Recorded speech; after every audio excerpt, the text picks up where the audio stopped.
Ah, Yo, what's going on? What's going on? Welcome to the live stream. Welcome to the live stream. Also, like I said, please take a second out right now and make sure you like the video, share the video, and subscribe to the channel. All right.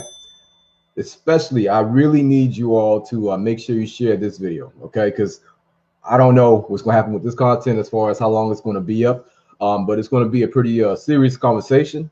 So since it's going to be so serious, let's start off light.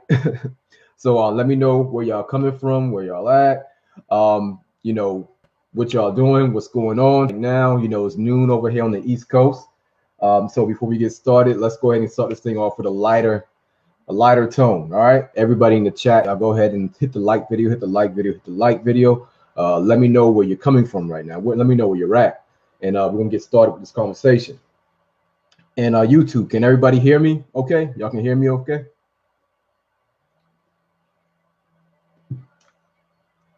Y'all can hear me. Good. All right, good.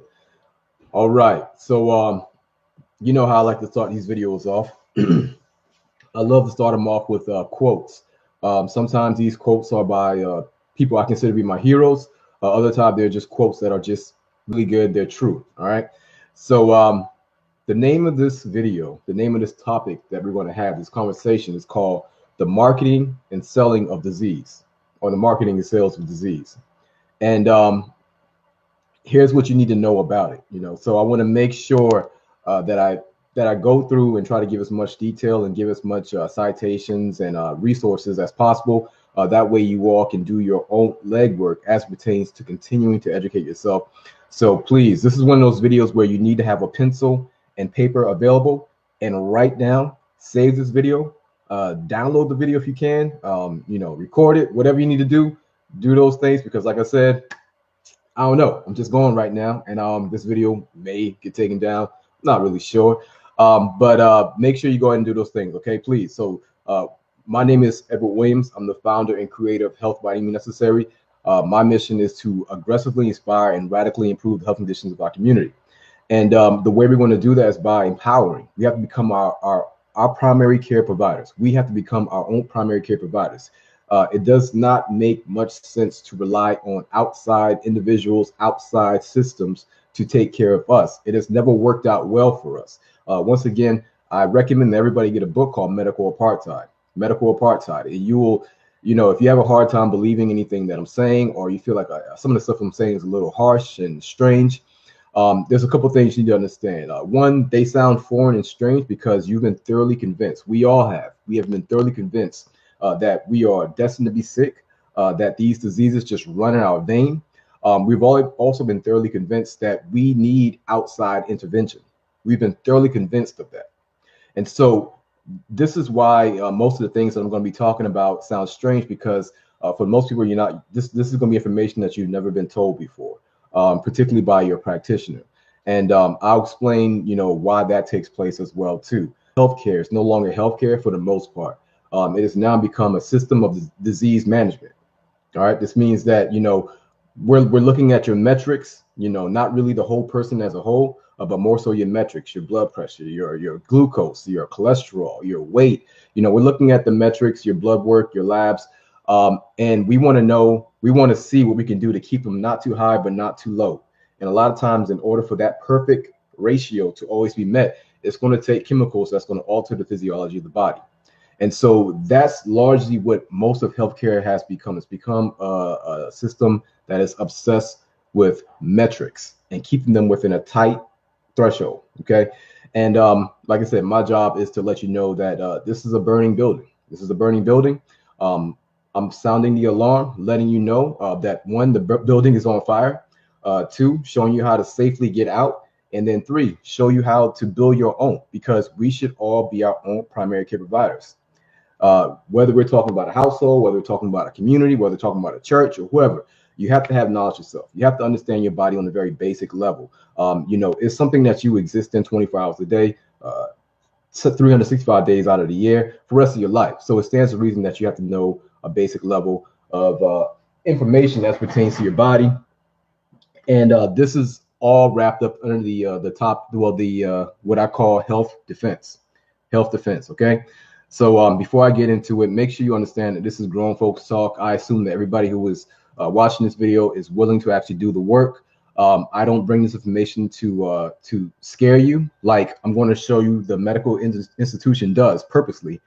Largely the pharmaceutical industries. I want to, so that's not what I'm here to do. I'm here to give you the facts and then empower you, because I'm not going to make any video talking about a problem without actually giving you my idea of what I consider to be the actual solution. You dig? Like, I don't do that whole crying and complaining. Like, our complaints over here is actually our creation. So if we create something, it came out of a complaint or issue or whatever, So let's go. Let's get ready to start this thing. Take time out right now to like this video. Like the video, hit the like button. Everybody in the chat, hit the like button. Please share this video. Make sure you share this video. Make sure you like the video, share the video, and let's go ahead and get into it. All right, grab your pen, grab your paper, and let's get ready to start this thing. All right. So I always start off with a quote. I've used this quote before. I'm going to use it again, and it's because it's true. And this is a quote by one of my heroes, Marcus Garvey. It's very simple, very short, and to the point. The whole world is run on a bluff. The whole world is run on a bluff. Many of these things that we're looking at, or many of these issues that we're looking at as pertains to health, there's really not much substantial evidence for the treatment of it with medications, or that medications actually help improve your health if you're taking the medications. And that's what we're going to be going through. Most of this can be considered to just be marketing, as far as our ideas and what we know about high blood pressure, diabetes, cholesterol, and all these things. Most of the information that you know about it is solely based off of marketing and sales. Your health information is coming from a marketer. Your health information is coming from pharmaceutical industries for the most part. It's not truly being developed by true practitioners, people, the actual doctors, the actual nurse practitioners, the actual PAs that are on the groundwork and they on the ground and actually see things differently. They actually are looking at the body and understand that the only reason why this is happening is because that is happening. So if we get this to stop, then this will go away without any medicine. And when they come up with those ideas, you get silenced, you get pushed to the side, you get marginalized, you get ostracized until you get right. Then we'll bring you back into the system. But as long as you're talking that crazy talk, we got to push you out. And so that's what we see happening on a lot. And so largely we're being sold a dream while having our fears monetized. Because who wants to have a stroke? Who wants to deal with kidney failure? Who wants to have a heart attack? Nobody. And they all know that we fear that. We fear that. And so there's a lot of fear mongering going on when it comes to these quote unquote diseases. So the topics that I'm talking about today is going to specifically deal with what we call high blood pressure, type 2 diabetes, high cholesterol. Specifically, I'm talking about those. So when I'm saying things like medications don't work and XYZ, I'm specifically talking about that. Now, it does pertain to other areas, but my area of expertise is going to be high blood pressure, heart disease in general, cholesterol, diabetes, insulin resistance. Okay. So I need everybody to go ahead and write down the term, or keep in your memory bank 3 terms: diagnosis creep, overdiagnosis, and disease mongering. Okay. Because I need for you all to make sure that you continue this conversation with yourself, your family, and your community in general. Okay, so write down those terms and keep it with you. Okay. Next, let's talk about what those actual terms mean. So when we're talking about diagnosis creep, this is the process of broadening definitions that can be described as diagnosis creep. Pretty much, if we at one point said that a blood pressure of 190 over 110 is extremely dangerous, and medications will actually decrease mortality and morbidity. And we know this to be a fact because we have studies from 1967 with the veterans from the VA affair hospital showing that people were actually saved by utilizing medications. What diagnosis creep is saying is that, all right, True. We see that. We see that medications are actually helping improve people's life. Okay. So this is where we actually see that medications are effective as pertains to decreasing mortality and morbidity. Diagnosis creep would be, all right, so 180 over 110 medications work. Let's start them earlier. How about 150 over 90? And then next thing you know, how about 130 over 90? Next thing you know, how about 120 over 80? So the problem is disease diagnosis creep. So pretty much what you're seeing is you're seeing the creeping of the actual requirements to be sick, moving closer and closer to everybody. So at something that was actually effective at one time when treated with a medication, that definition now expands in a way that it may not be helpful, it may not be effective, and in fact, it may actually cause more harm than it does good. And that is the fact, or that is the case specifically when we're talking about high blood pressure. I came into this whole thing talking about high blood pressure. When I opened up my business and back in 2014, Health by Any Means Necessary, I was the crazy one running around talking about high blood pressure is not a disease. And it took me a lot of work to actually come to that conclusion. And I continue to say that, and I continue to make courses and write books and talk about high blood pressure over and over and over, even though I felt the same way about diabetes and cholesterol. The reason why I stuck with high blood pressure is because one, it's something that we all know. It's something we all know somebody who has high blood pressure. Two, because that is the tip of the iceberg. And if you understand high blood pressure, then everything else falls in line. If you understand high blood pressure and what is considered to be diagnosis creep or overdiagnosis, then everything else will fall in line. Okay. So what I also want to do is read you a quick part of an article. So this is a medical article. I want y'all to go ahead. Well, take notes. Okay, take notes. You don't have to go right now, but make sure that when you leave this video that you check this out. Once again, this is not medical advice. This information is solely for the purpose of education. Please check with your primary care, your medical doctor, your practitioner before making any changes in your medication or any kind of medical condition that you may have. So if you type in selling sickness on Google, you should be redirected to a ncbi.com or .gov. And so this is an article, this is a medical article written by the BMJ, British Medical Journal. So if you think that I'm radical, you think that I'm just crazy and everything like that, all right, here goes some folks for you that are actually scholarly and is presenting a different way if you want to read that. Okay. So essentially what they're saying is that there's a lot of money to be made from telling healthy people that they're sick.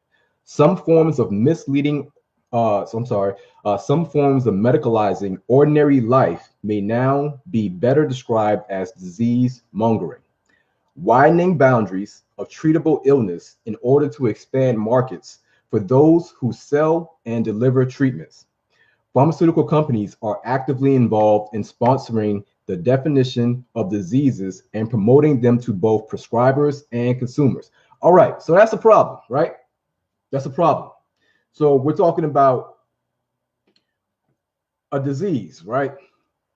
Let's take high blood pressure. Actual practitioners who have their hands in the actual work, who has their foot on the actual grounds, who actually care about the patients, love the patients, love this art they call medicine, are making recommendations for what is considered to be healthy.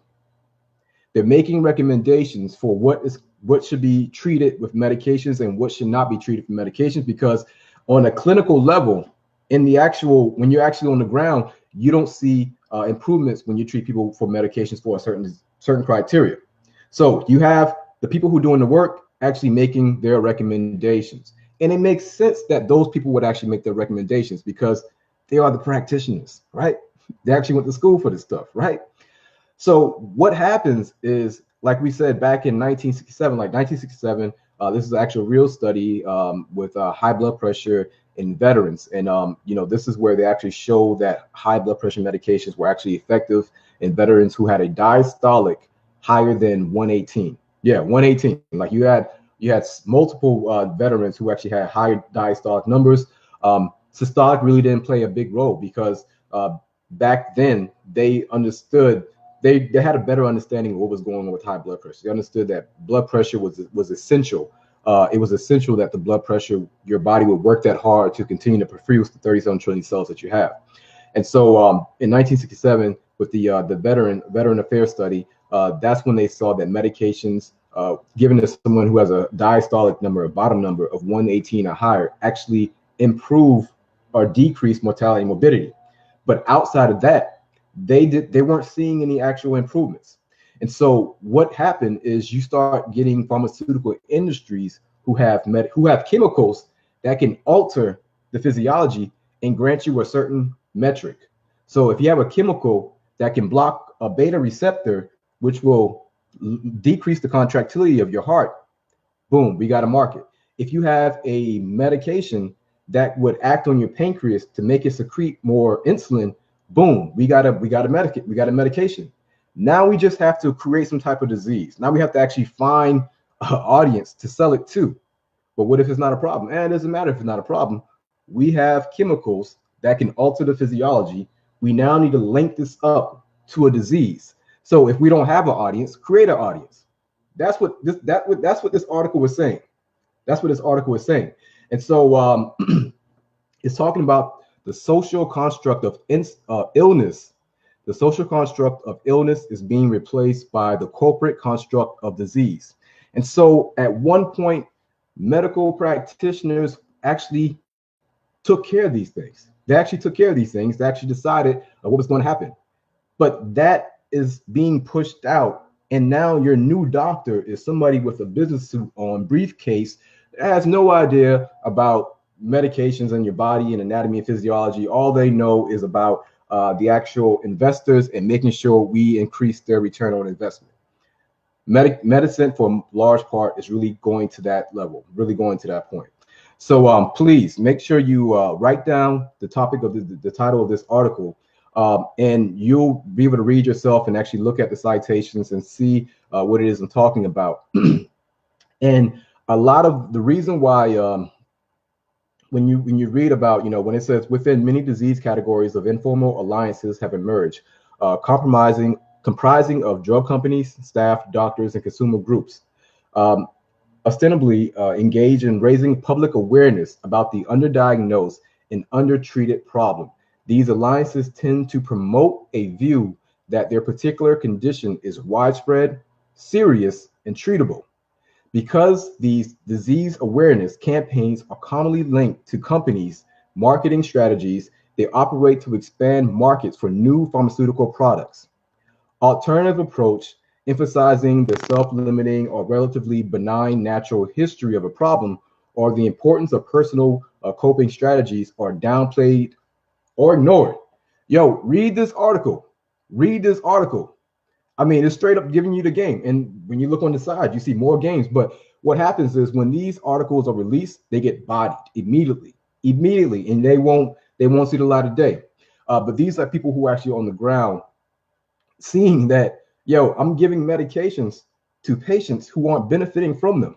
I'm trying to convince patients who have a blood pressure of 140 over 85 and they're feeling fine. They're not feeling any symptoms.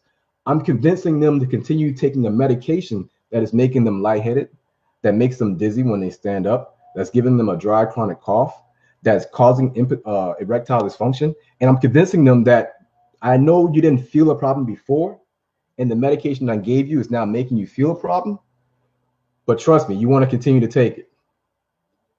And so that's a hard pill to literally swallow, and that's a hard sale to have to actually make, and that's what's going on. So this article, like I said, is called Selling Sickness. You can also look up an article called Disease Mongering. And this, once again, is about how you can expand the market of a quote unquote disease and how to actually utilize people's fear about a quote unquote disease and the outcome against them in order to actually sell them medications. Now, the next problem is going to be people going to be like, well, all right, I get it. You're giving medications to people who may not really benefit from them. But if they continue to take it, maybe they won't actually ever have that problem. It's not hurting them. And if that was the case, then maybe I wouldn't make such a big deal out of it, right? If the medications actually didn't hurt them, then, if it was benign, if it truly was benign, then maybe it wouldn't be such a big deal. But these medications are not benign. Matter of fact, there is no benign medication because, like I said, the way medications work, they work by chemically altering the physiology of your body. All right, that's how they work. And so there will be no benign medication because there's always going to be a side effect. Now, what I want us to turn to, I sound like a pastor, right? That's what I want us to turn to. All right, so that's diagnosis creep, that's overdiagnosis, that's disease mongering. Now, let's figure out what an actual disease is. What is a disease? Because it actually has a definition. And most of these things that I'm bashing, they don't actually meet the criteria for a disease. So let's read the medical definition of a disease. A disease is a disorder of structure or function in a human, animal, or plant, especially one that produces specific signs or symptoms or that affect a specific location and is not simply it's not simply a direct result of physical injury. The word disorder is extremely important in this definition. Now, I'm not going to nitpick, but we need to define disorder. We need to make sure we at least have a working understanding of the word disorder. Disorder means that it is operating out of its natural order, right? So if your body is supposed to respond to a certain, if you cut your arm and that thing starts to bleed and it continues to bleed for 2 weeks, bleeding. That's a disorder because it's supposed to actually form a clot. You're supposed to have increase in leukocytes and white blood cells. It's supposed to scab up. It's supposed to heal itself. That's what's supposed to happen. However, if your body doesn't respond that way based on normal physiology, then that's a disorder. That's a disorder of an actual system in your body. So when we look at something like high blood pressure, where you have the actual arteries constricting, you have the actual heart contracting harder, we have to ask, is that really a disorder? Or is your body making an intelligent move? Is your body adapting to a certain type of environment that is demanding that we increase the blood flow in order to perfuse the 37 trillion cells? When we look at something like diabetes and quote unquote insulin resistance, we have to ask the intelligent question, is the body doing this on purpose? Is the body down-regulating the insulin receptors for the purpose of keeping out glucose because your cells are actually at full capacity as pertains to glucose? And if you bring in more glucose when we don't need more glucose, you're going to accelerate the death process overnight. And so we have to ask, is the body dumb or is the body intelligent? Is my body just randomly making these mistakes, or is it intelligent? Did my body really go through 9 months of gestation, the whole mitosis and the splitting of the cells and coming through and understanding how to just breastfeed and how to have those moral reflexes where you splash water in the baby's face and they hold their breath and they put their arms out. And now you get to the point where your body's just like dumb. It has no idea what to do. Well, that's what most of these people would love for you to believe, that your body is just malfunctioning for no reason. However, we're going to switch the actual paradigm from asking what to do to get my blood pressure down, what to do to get my blood sugar down, what to do to get my cholesterol down. We're going to change that paradigm from asking what to do about it to now asking the question of what is it responding to, because these are adaptive mechanisms. Your bodies are actually responding to a certain environment. And so these things that we're calling diseases are not disorders. What do you want your body to do? You have 60,000 miles of blood vessels. 60,000 miles of blood vessels. You have 37 trillion cells at least. If those cells don't get the oxygen and nutrients that they need, they die, right? And then you die, right? So if you have a blockage in your artery and a blood pressure of 120/80, it's not sufficient enough to continue the blood flow. What do you want your body to do? What you want your body to do? Just tap out, decrease the blood pressure, and let you die? No, it's not going to do that. It's going to increase the actual blood pressure. Why? Because it needs to get the blood to those cells by any means necessary. And so your body is actually adapting to the stress in that internal environment. High blood pressure is not a disease. It is an actual sign. It is actually a symptom of what's going on inside your actual cardiovascular system. It is letting you know that there is a blockage, there is stiffening of the artery, the blood is actually too thick, increasing viscosity. And so since the environment denotes that I respond in a certain way in order for us to survive, that's what I'm going to do. So that's the definition of a disease. And many of these things that we're treating with medications don't actually line up with the definition of disease. All right, so let's take a quick break. Also, hit the like button. Everybody in the chat right now, do me a favor, hit the like button, hit the like button, hit the like button. Yo, save this video if you can. Save it if you can. but also should share it. Share the video, push the video around. Our people need to know this information because it's about to get a little deeper now. All right. So once again, my name is Edward Williams. I'm the founder and creator of Health by Any Means Necessary. You can find me on social media at H-BAMN, H-BAMN, B-A-M-N. That stands for By Any Means Necessary. You can also check out my website, hbamn.com, hbamn.com. All right. Let's keep going. All right. So I'm gonna go over one more definition, and then we're gonna really get into what I came here to discuss with y'all tonight or today. All right. So we talked about a disease. We talked about how it's a disorder of the actual structure and function in human or animal or plant.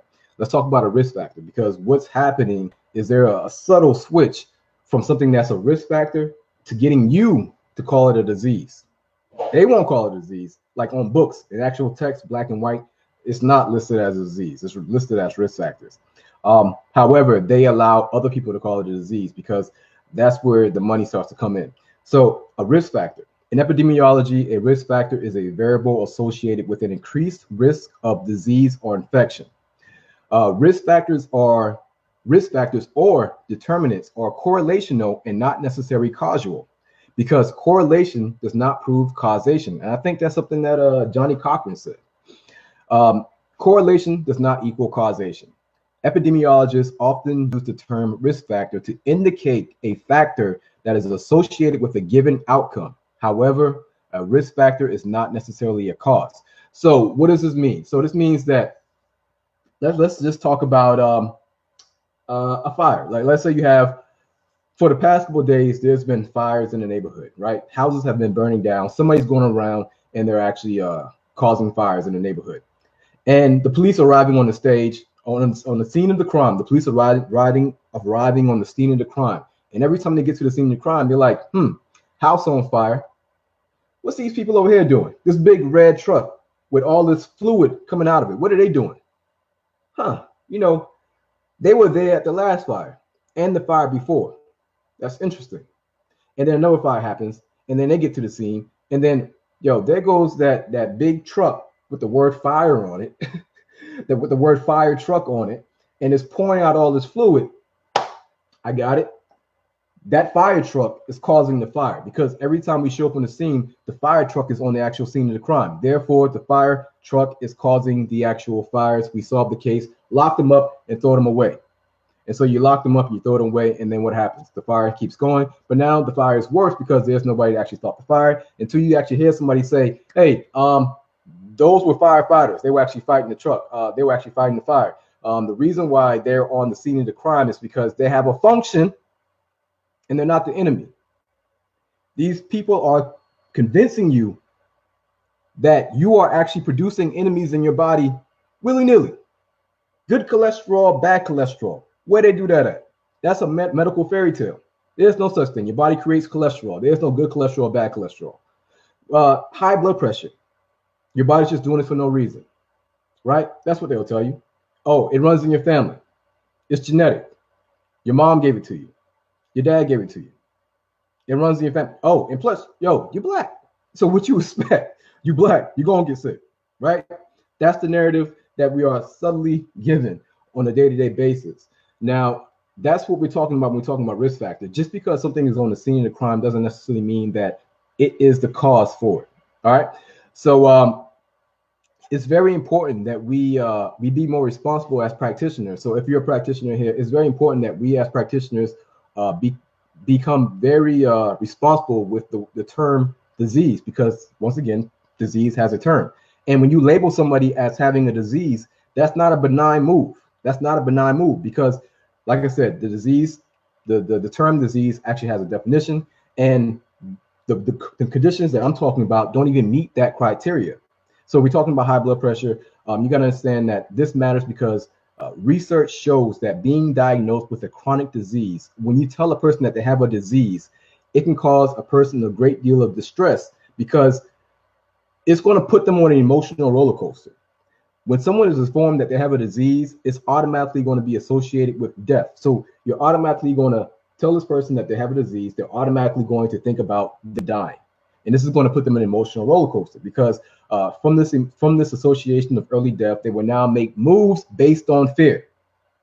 So, I call this white coat magic. When you come into the cold office and the temperatures decrease, which lowers your confidence. And then you have the actual screen playing with this lady running in the flowers, and it's it's a medication commercial about some kind of depression medicine. And so you're being suggested. Then you got all these plaques in the wall about degrees and associations and about, big awards. And so your confidence is being lowered even more. And now you see that these outside people know more than you. And then you have to go in the actual room, sit on this table that rattles with all this paper on it. Everything's cold. And then the white coat walks in and you're open. You're open. It's called white coat magic. It's a term that I made up. But the actual real term is called medical hexing. You can look that up. And so this is where you're just open to suggestions because you're scared. You're scared. You have no idea what this means. You have no idea why your body's responding to that. And so you're really open to all suggestions. And this can set the stages for you to be abused without even knowing, because your life and health is largely dependent on this practitioner and their knowledge and their morals. That's not a good position to be in. This is why we talk about self-care every single day. When I'm on this platform, I'm talking about self-care. I'm talking about being your own primary care provider. I'm talking about health defense, because if you don't know how these things work, and not in the deep level, but just on the basic levels, then you're opening yourself up to all these issues. And so once again, I said that this is a problem because being told that you have a disease when you don't have a disease actually does more harm than it does good. People are going to waste valuable time while misunderstanding the purpose of blood pressure. And so now here we go. I'm about to pull out the trump card, right? Because people may be like, yo, get to the point. What are you getting at? What are you getting at? Well, what I'm getting at is that these medications don't work. And I'm telling y'all this because I love y'all. I'm telling y'all this because y'all my people. We live in the same community. Mom, dad, uncle, cousins, grandma, grandpa. We got to know the truth. I'm not here to try to scare you.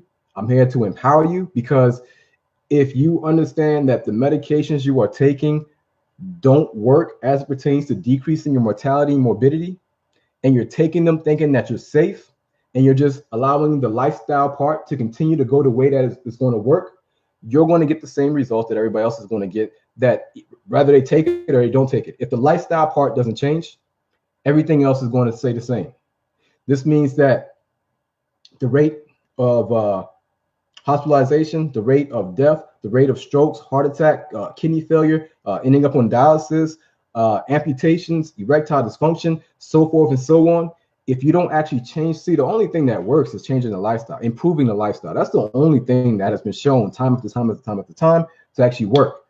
Medications, on the other hand, when we're talking about these chronic conditions, when we're talking about these actual high blood pressure, diabetes, cholesterol, medication has not been shown to be effective. Now, I know people don't believe me, and I just sound radical. So what I need y'all to do, people who rock with me, you already know what I'm about to tell y'all.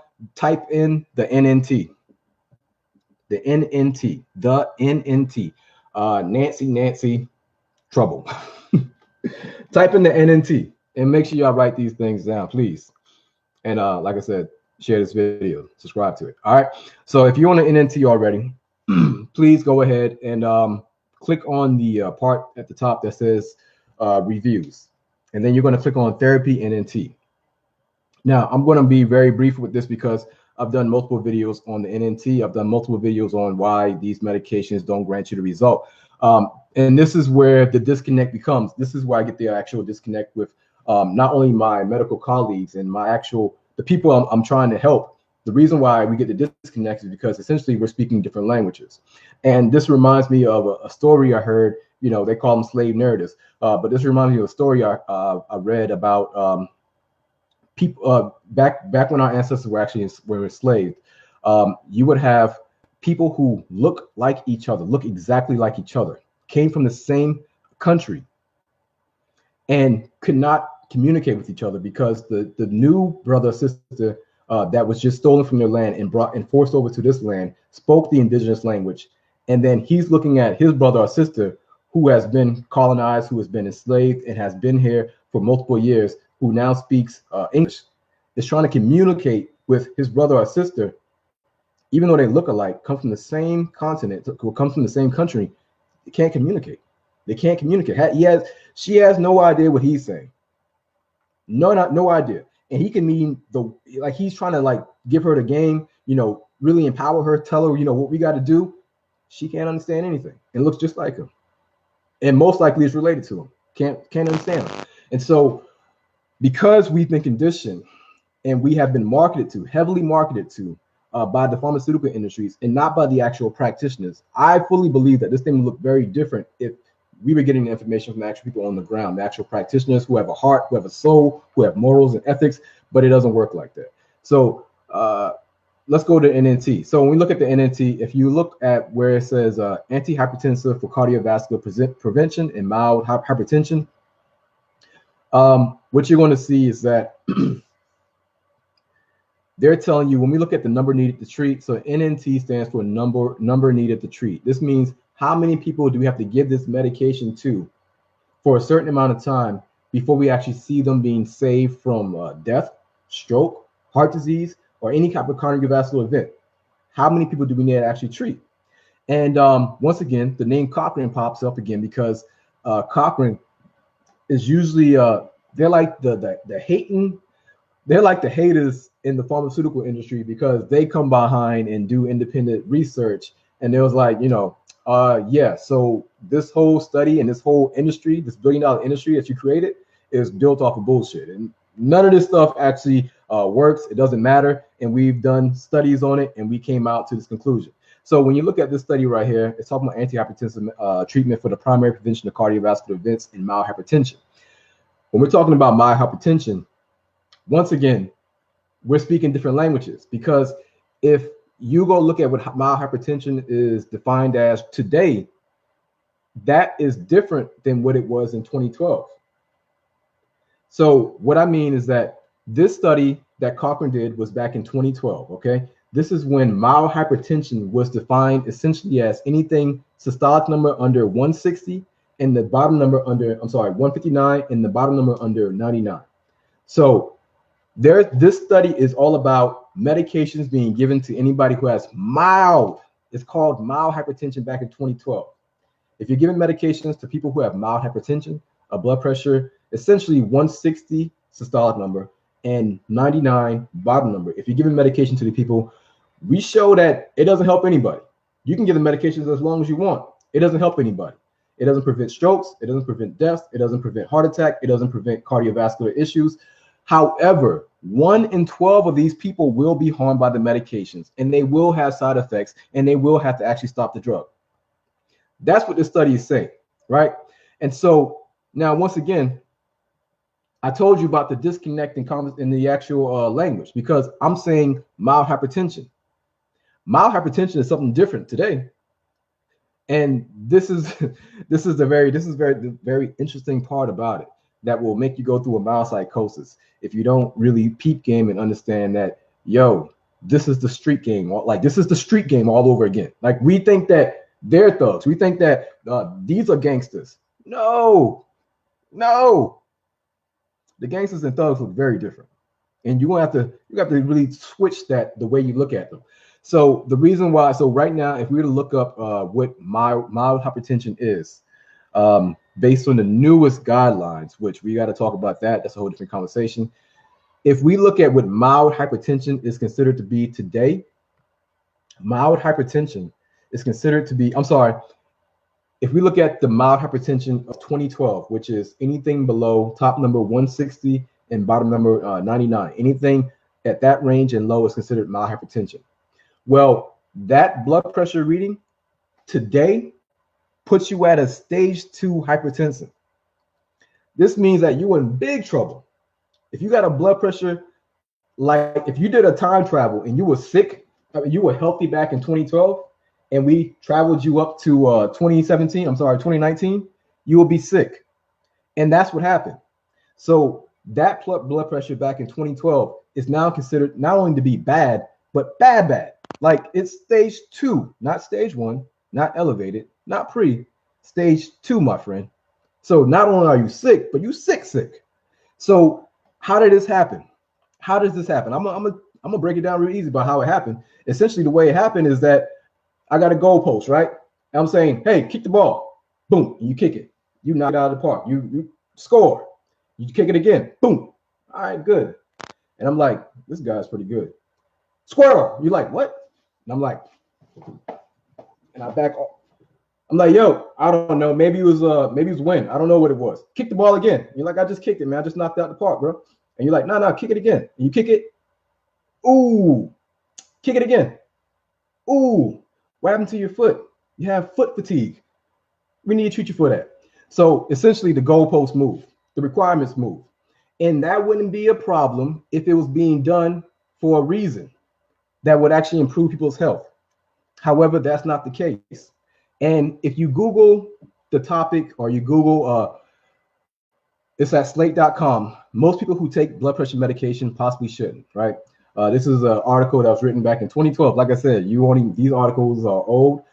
They get bodied as soon as they come out because they don't play well with the pharmaceutical industries. And so essentially what this study goes through, and it outlines what the Cochrane study was already saying. And it just proves that, most people taking blood pressure medications, they shouldn't take it and they don't benefit from it. And so that's the moving goalpost. And I witnessed this happen overnight, right?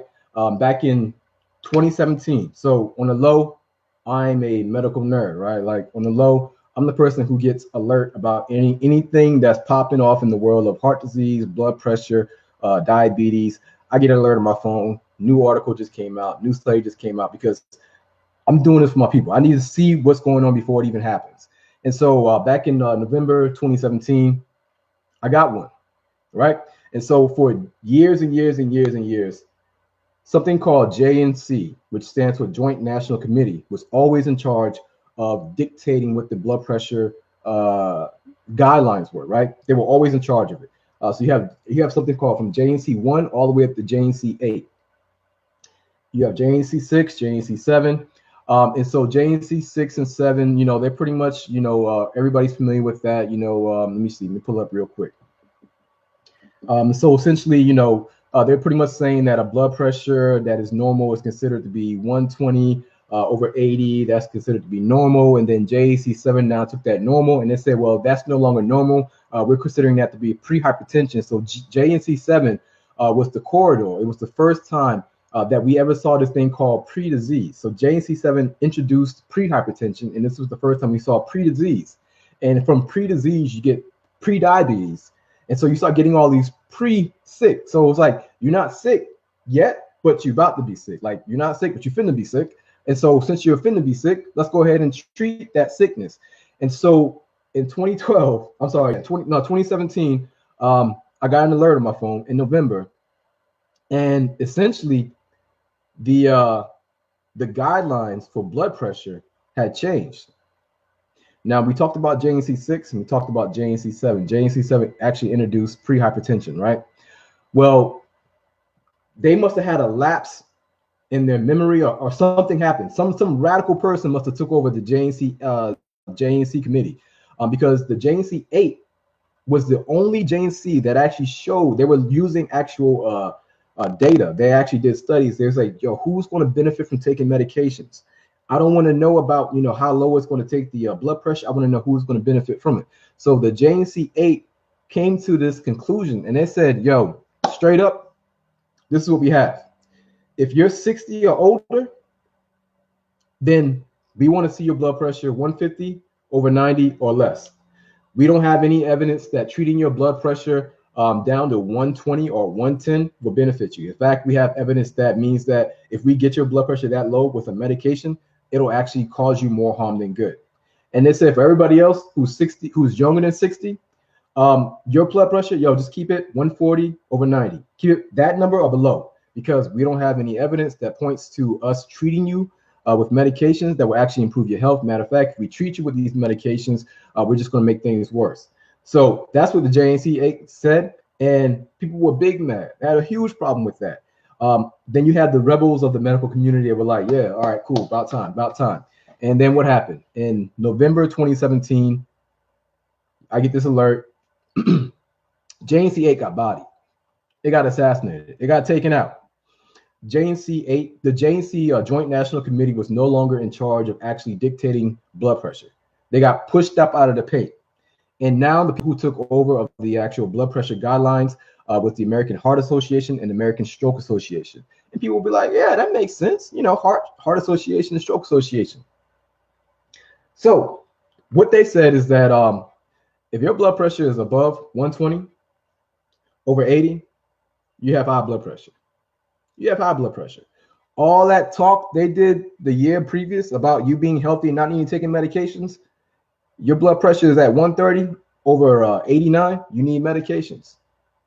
And so what happened now, they did the study and they were like, yo, we want to see the results of this. And that's when we find that nobody's benefiting from it. It actually caused more harm than good.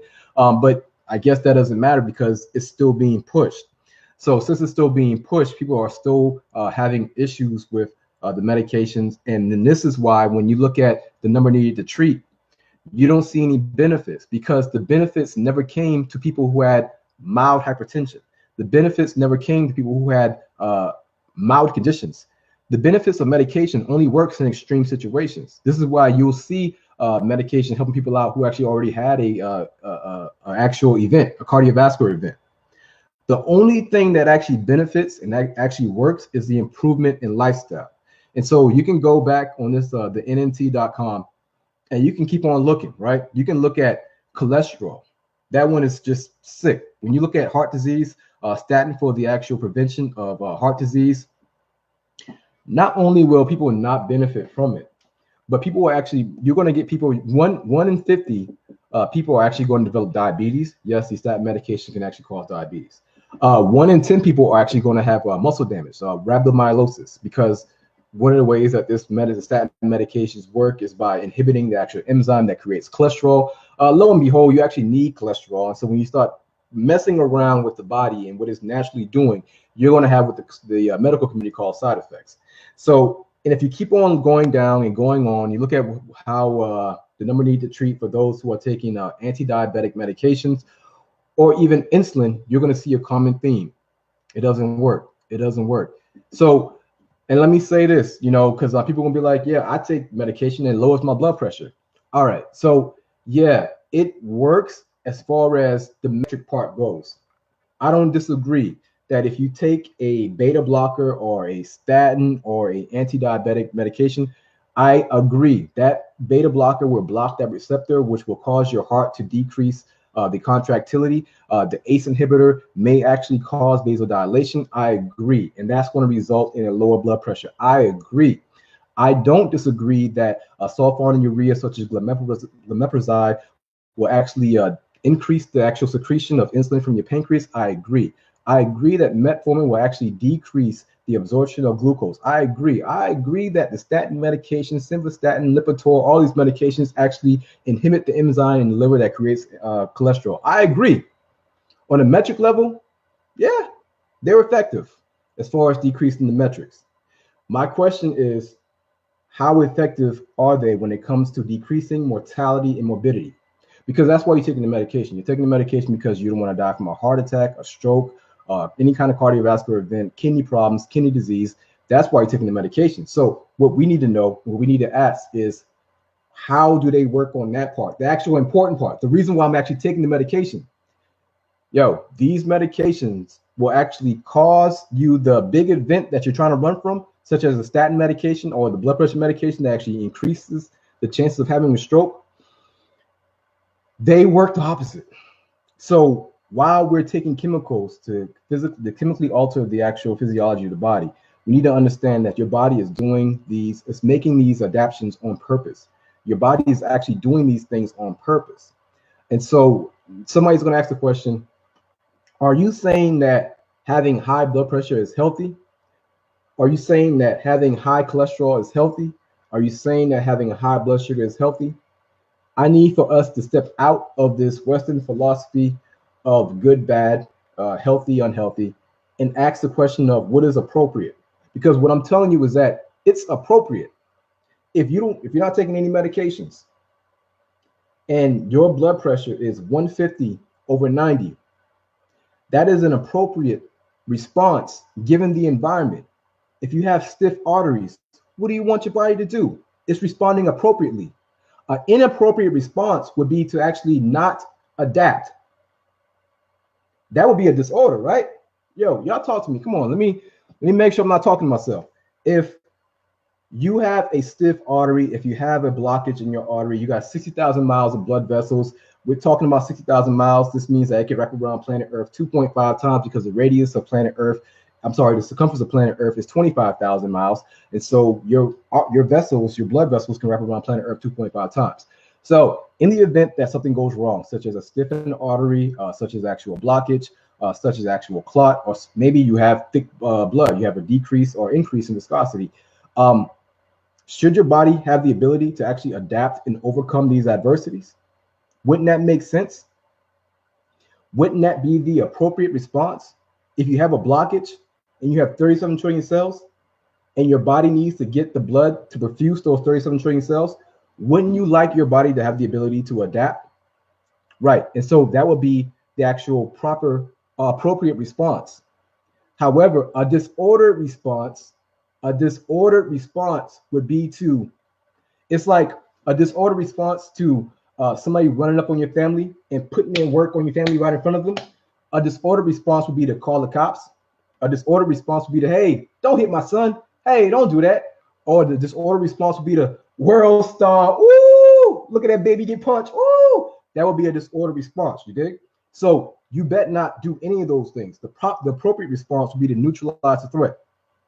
That's the appropriate response, right? So your body has this common sense. On a natural level, it's going to make the appropriate response by increasing the blood pressure, by down-regulating the insulin receptors, by increasing the cholesterol, because cholesterol is the precursor for hormone production, tissue repair, increasing, it's an anti-inflammatory, it's actually an antioxidant for your brain. And so lo and behold, these things actually have function in your body.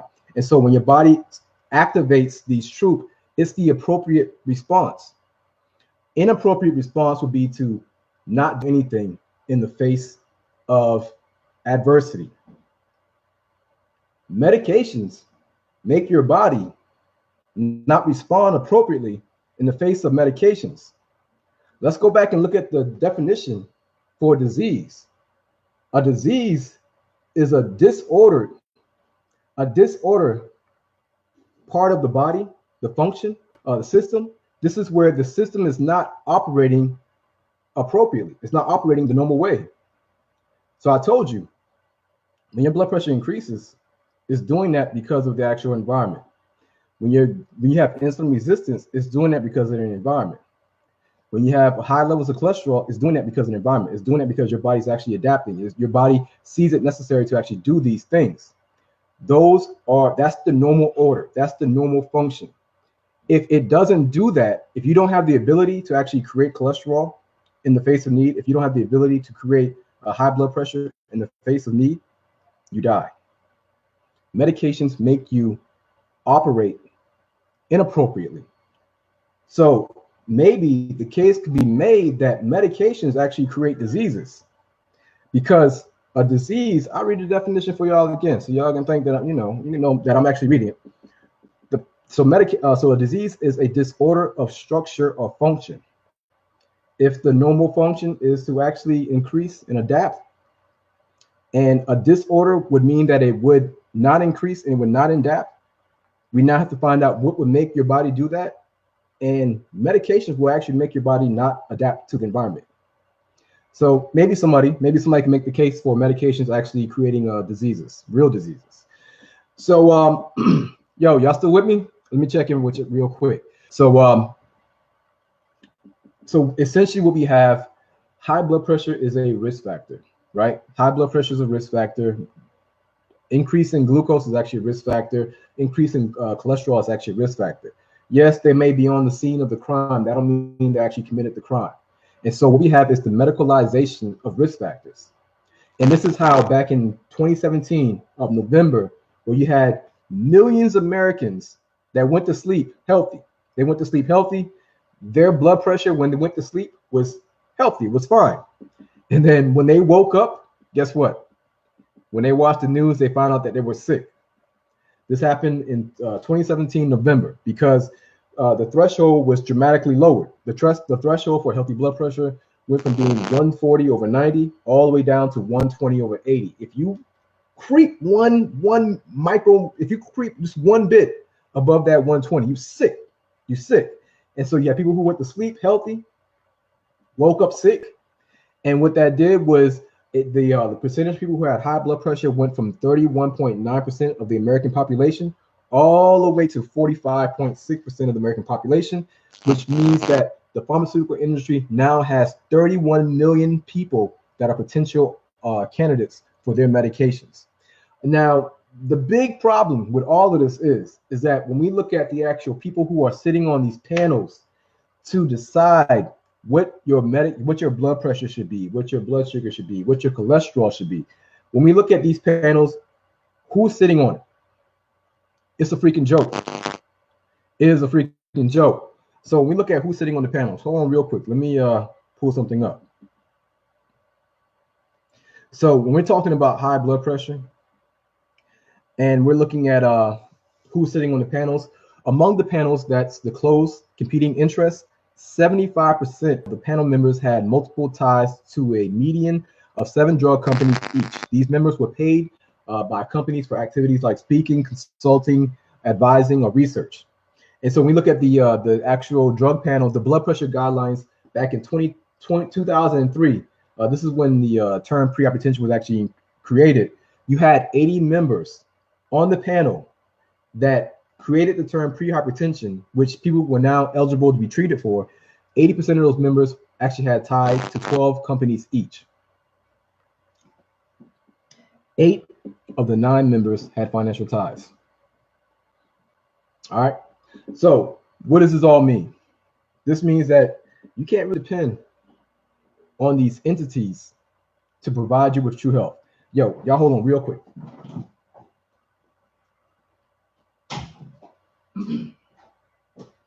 All right, so I apologize for that. So what does this all mean?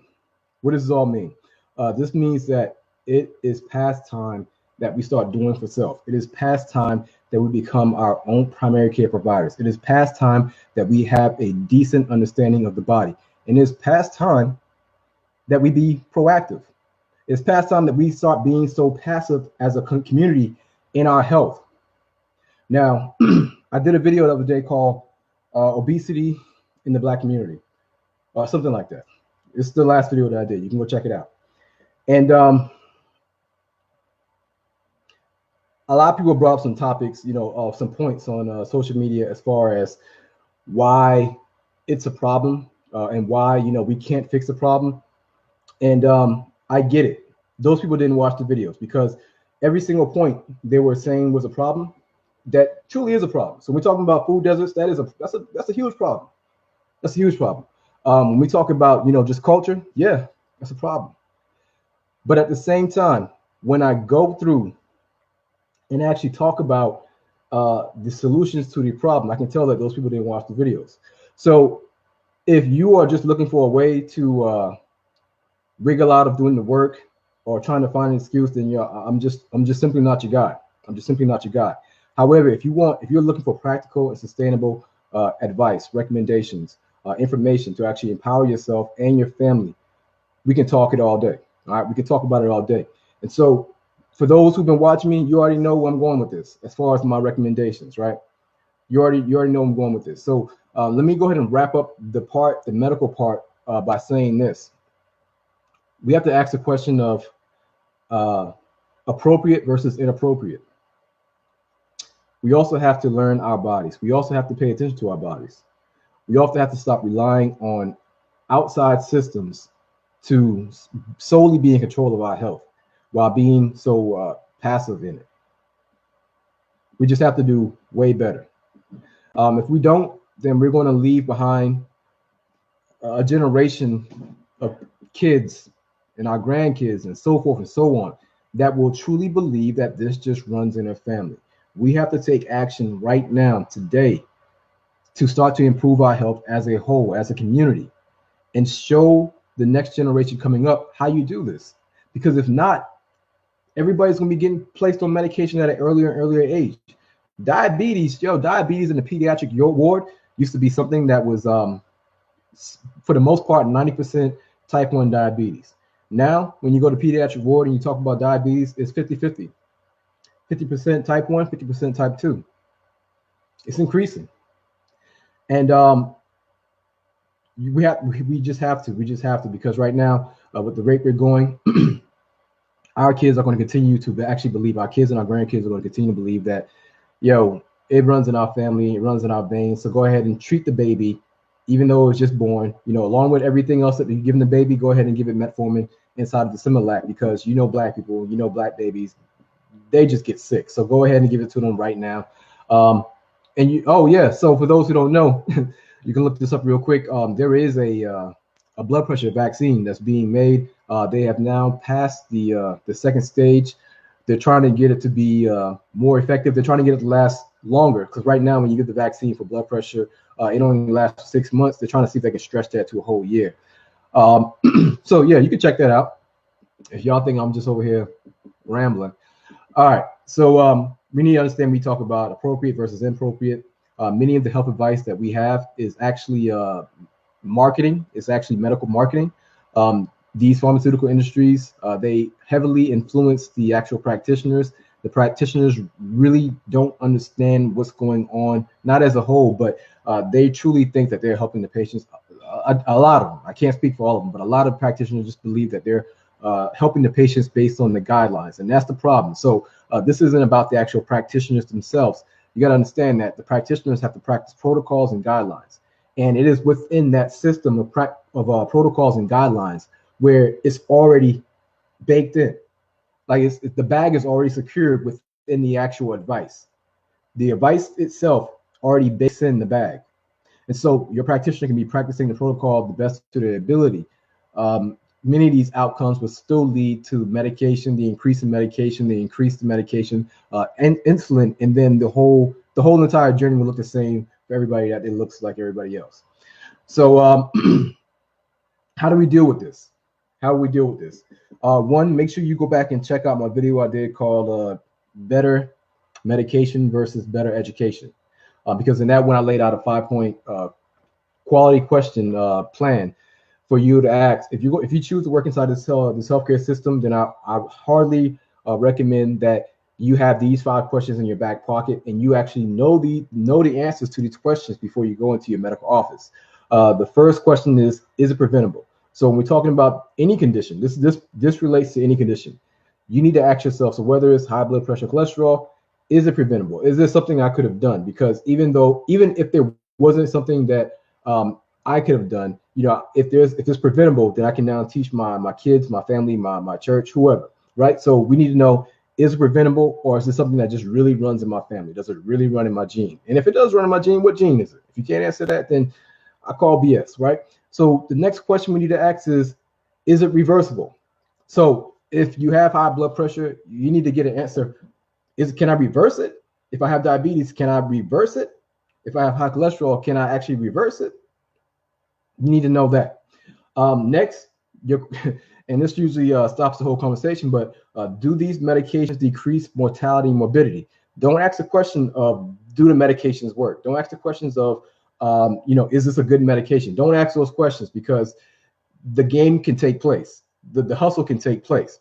So do the medications work? I told you, yeah, they work, man. These things will inhibit that enzyme like no other. It will cut off that beta blocker like no other. Like, it'll do the job on a chemical level.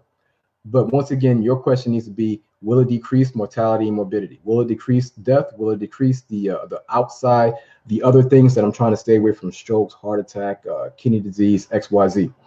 Also, if the medications do decrease mortality and morbidity, you need to now ask, will the side effects outweigh the actual benefits? Will the side effects outweigh the benefits? And then lastly, is there a safe and effective alternative? Is there a safe and effective natural alternative? Because if there is, then we need to start with that one first, right? We need to start with that one first, and then let's see what happens with that. So those are 5 questions I recommend that everybody keeps in their back pocket, right? So what are my recommendations? My recommendations are the same recommendations that I essentially make in every single video.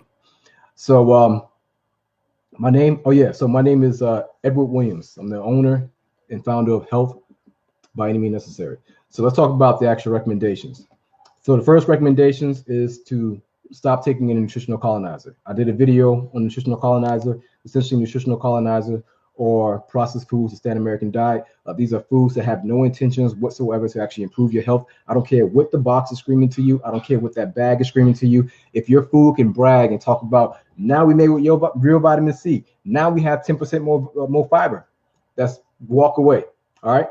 Next, we need to eat whole foods. You got to understand that your cells, your body is constantly rebuilding itself, constantly being, you have 37 trillion cells, you have millions of cells being destroyed and created every single day. What those cells are going to use to actually create itself out of depends on the actual information, the material that you're bringing into it. So remember, your food is not fuel and you're not a car. Your food is information. Every morsel of food that you're taking in your body will now inform your cells whether or not it should increase or decrease inflammation, increase or decrease insulin, increase or decrease the actual bacteria in your microbiome, increase or turn on or turn off the actual genes. So we need to make sure that we choose high quality of food. And whole foods is going to be that food, especially with the emphasis on leafy greens. Next, we got to move. We have to move. We have to get walking. We have to get, this could just be taking some bottles or taking some cans and speed walking up and down your block. You got to move. Whether you set your clock at work every 45 minutes to get up and walk upstairs, walk down the hallway and walk down the hallway, or you do push-ups on your desk, we got to be moving every single day. It doesn't have to be anything strenuous. It doesn't have to be anything that incorporates the actual gym. So let the excuse about, I don't have a gym membership, go. Let that go. Let it go. You can grab a book bag, fill it up with bags, stop swinging it around. If you got babies, if you got kids, then you have an actual gym right there. Stop picking them kids up, pushing them over your head. Don't drop the baby, but use them. Like they use you, use them too. All right, make this a mutual benefit relationship. Then you need to make sure you actually drink water. So I recommend dramatically decreasing all of the juices, the sodas, especially the beers, because essentially when you're drinking this, you're telling your body, yo, that whole fat loss thing, forget about it. Stop it. Because when you're drinking these juices and these sodas, it inhibits lipolysis. Lipolysis is the breakdown of fat in order for your body to use it as energy. And as long as you're taking those in, then you're not going to do that. Okay, so dramatically cut out the juices. I recommend cutting out in general. And drink solely water. Water, most of us are mildly dehydrated. And we need water. When you are dehydrated, once again, I did a video about the horrible health advice that we're getting as a community. I talk about water and why we need it. So go back and check those videos out. Utilize those videos because I'm giving you practical information, sustainable information that you'll be able to carry on for the rest of your life. Like, this is not a fad. I'm not giving you information that you have to actually pull out the credit card and buy stuff. I'm not telling you to count no calories. I'm not telling you to weigh no foods. I'm not telling you to pee on no stick and check your ketones. I'm not telling you to check to see if the chicken breast is the side of your hands. That's not living. That's not natural. I'm giving you practical and sustainable advice. And most of the advice I'm giving you, it don't cost any money. Next thing I want you to do is you got to get out into the sun. So vitamin D is not a vitamin, it's a hormone. In my last video, 2 videos ago, I did that. I talked about the health device, right? Please go check out that video. But vitamin D is actually a hormone, and we need it when we have low vitamin D or hormone D. We're extremely vulnerable to every single thing out there. Also, make sure you wrap up all this advice inside of a community. So whether you work with a community, whether you live in a community, but get out and about and actually do this with your community or with your family or people who have like-minded. And then lastly, my strongest recommendation, the recommendation that I know would change the health conditions of our community overnight, is fasting. Fasting is everything. Fasting is my gospel. We eat entirely too much, and the foods that we're eating is horrible. We know it. Come on, let's keep it real. We know it. We don't have room to be cute about this. We don't have room. I know we have a culture, and we swag it out, we talk about it, we laugh about it, we do those things. But listen, like I said, we can laugh, we can hee and we can kiki and do all those things, like my grandma used to say. Oh, y'all over there hee and cock, all right, you can do that. But those folks are not laughing with you. You see that Dallas clinic that just moved in your neighborhood? They ain't joking with you. And they can't wait to have you.